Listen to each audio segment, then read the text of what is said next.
I'm Tom Goodwin. I run something called Kinship Workshop.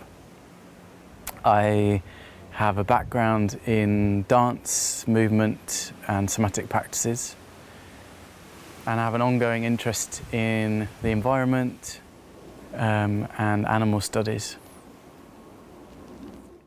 A few years ago I started an internship with an organisation called the Kerelos Centre, and part of that programme I spent in animal sanctuaries, for example with street animals in India and primates in Cameroon.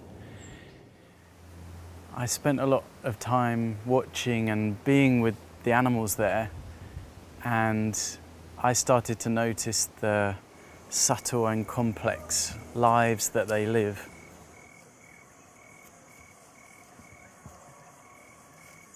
I came away from those experiences realising that often those things go unnoticed by us.